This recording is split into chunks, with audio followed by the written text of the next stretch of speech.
ऐसे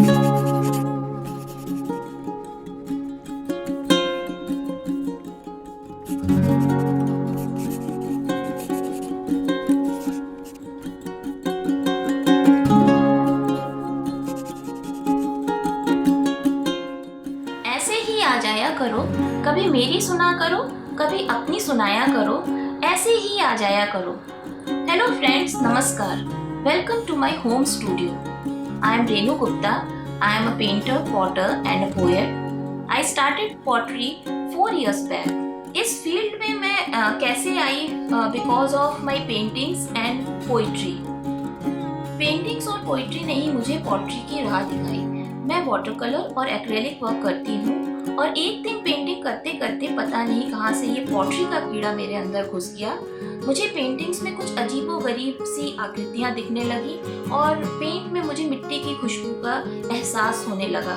बस फिर क्या था, मैंने 3 साल का पॉटरी कोर्स किया और ग्लेजिंग का भी कोर्स किया। कहते हैं आपका काम ही आपको आगे बढ़ने की राह दिखाता है और पेंटिंग और पोइट्री ने मुझे पॉटरी की राह दिखाई और अब मैं तीनों को समायोजित करके अपने काम में लाना चाहती हूँ।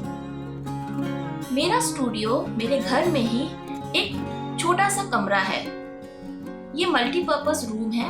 मैं बहुत ही ज़्यादा आउटगोइंग पर्सन नहीं हूँ। थोड़ी सी लेजी और कंफर्ट जोन में रहकर काम करना पसंद करती हूँ। इसलिए मैंने घर के एक कमरे को ही अपना वर्किंग स्पेस बनाया हुआ है और इसमें guest room, painting room, pottery room सब कुछ है।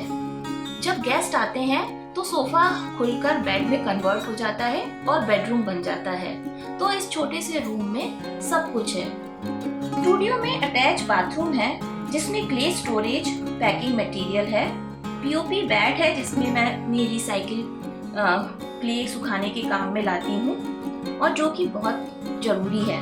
स्टूडियो में बालकोनी को मैंने कवर करा दिया है जिससे ये रूम का एक्सटेंडेड एरिया बन गया और यहाँ मैंने व्हील वर्क, नीडिंग टेबल और ग्लेज स्टोरेज के काम में ले लिया और यहाँ पे कैनवस स्टोरेज वगैरह भी मैं यहाँ पे कर लेती हूँ। मुझे किचन की बहुत सारी टेक्निक्स और मिट्टी के काम को मैं बहुत रिलेट करती हूँ। जैसे आटा गूंथना और मिट्टी नीड करना एक जैसा लगता है। कभी कभी किचन के स्लैब को भी मैं स्लैब बिल्डिंग के यूज में लेती हूँ क्योंकि ये मुझे करना पड़ता है स्पेस की कमी के कारण। मैं व्हील वर्क और हैंड बिल्डिंग करती हूँ और स्कल्पचर वर्क अभी मैंने बहुत कम किए हैं। लास्ट ईयर मैंने एक सीरीज बनाई थी एक स्कल्पचर वर्क की, आओ खेले खेला, बचपन की यादों का देखो यहाँ लगा है मेला। इस सीरीज पर मुझे 2019 में आईफेक्स का पहला अवार्ड मिला था और इससे मुझे काफ़ी कॉन्फिडेंस मिला क्योंकि जीवन में अवार्ड्स भी ज़रूरी होते हैं। ये आपके कॉन्फिडेंस लेवल को बढ़ाते हैं और आगे काम करने के लिए प्रेरित करते हैं। मैं चाहती हूँ कि मेरे काम को लोग अपने हाथों से महसूस करें। मुझे फंक्शनल वेयर बनाना पसंद है और चाहती हूँ कि लोग मेरे काम को अपने हाथों से महसूस करें, उसे यूज़ करें और उसे जिएं। जिस तरह बनाने की प्रक्रिया में मैंने अपने काम को जिया और महसूस किया, वो भी करें। ये एक प्रयास है, एक सोच है मेरी काम करने की।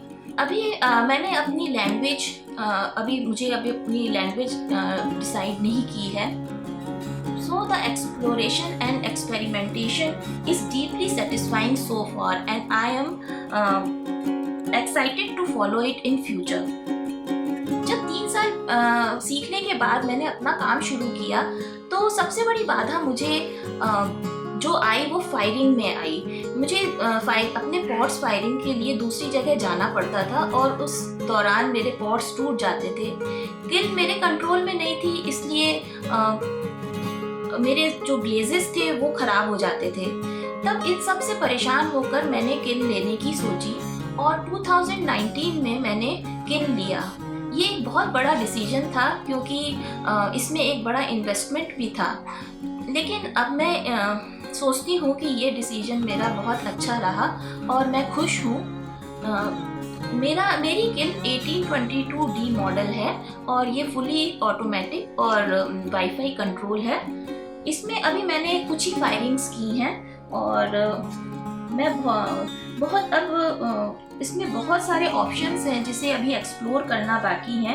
अब मैं अपनी शर्तों पर अपने स्टूडियो में अपने कंफर्ट जोन में काम कर सकती हूँ। एक्चुअली सिरामिक के हर एरिया ही इतनी वास्ट है, इतना कुछ एक्सप्लोर करने को है कि सारा जीवन ही इसे करने में शायद कम पड़ जाए। केमिस्ट्री मेरे लिए इतनी इंटरेस्टिंग कभी नहीं थी। क्लास 10th के बाद ही मैंने साइंस छोड़ दी थी और मैंने ह्यूमैनिटीज़ लेके एमए बीएड किया। पर किसे पता था कि जिस काम से आप भागो, जिस चीज़ से आप भागो, वही आगे चलकर आपको फिर से करने को मिलती है। और अब मुझे केमिस्ट्री में इतना मज़ा आ रहा है कि मुझे कुकिंग रेसिपीज़ से ज़्यादा ग्लेज रेसिपीज़ बनाने में ज़्यादा मज़ा आता है। और मैं अपनी छोटी सी लैब में ग्लेज टेस्टिंग करती हूँ। यहाँ पे मैंने बहुत सारी चीज़ें इकट्ठी की हुई हैं, जैसे ये याकुल्ट की बोतलें हैं और इन्हें बच्चों ने पीकर इकट्ठी की हैं। जैसे कुछ इसमें चाइनीज़ सॉसेस की बोतलें, छोटी छोटी कटोरियाँ हैं, ये मेज़रमेंट के काम आती हैं। कुछ मिष्टी दही की कटोरियाँ हैं। तो इस तरह से मैंने काफ़ी कुछ इकट्ठा किया हुआ है। स्पेस की मेरे स्टूडियो में थोड़ी कमी है, इसलिए अभी मैंने बहुत अपने पॉट्स को डिस्प्ले में नहीं रखे हैं। मैं उन्हें बनाती हूँ और फिर उन्हें रैप करके कार्टन में बंद करके रख देती हूँ, क्योंकि स्पेस थोड़ी कम है। ऐसे ही मेरी पेंटिंग्स भी हैं, बहुत सारे काम मैंने किए हुए हैं और उन काफ़ी कुछ रोल्ड हैं, स्ट्रेच्ड हैं, बट वो अभी वैसे ही रखे हुए हैं, क्योंकि इस समय मैं बनाने की जर्नी में, मेकिंग में को ज़्यादा इंजॉय कर रही हूँ। एक्चुअली मिट्टी में जीवन दर्शन निहित है। आशा और निराशा part of life, growth and decay part of life, attachment and detachment as quickly as possible. और ये तो सबसे ज़्यादा ज़रूरी है, क्योंकि कभी कभी जब हम कोई इम्पॉर्टेंट पीस पर काम कर रहे होते हैं और वो एक फाइनल स्टेज पर जाके टूट जाता है, तो फिर हम कैसे वहाँ से ऊपर उठे और फिर से नया काम शुरू किए, ये मैंने एक्सपीरियंस किया है। और इसे ही मैंने एक कविता में भी डाला है, जिसकी कुछ पंक्तियाँ मैं आपको सुनाती हूँ।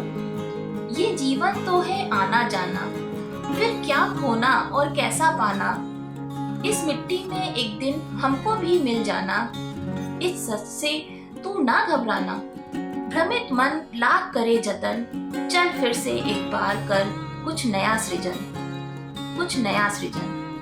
Thank you.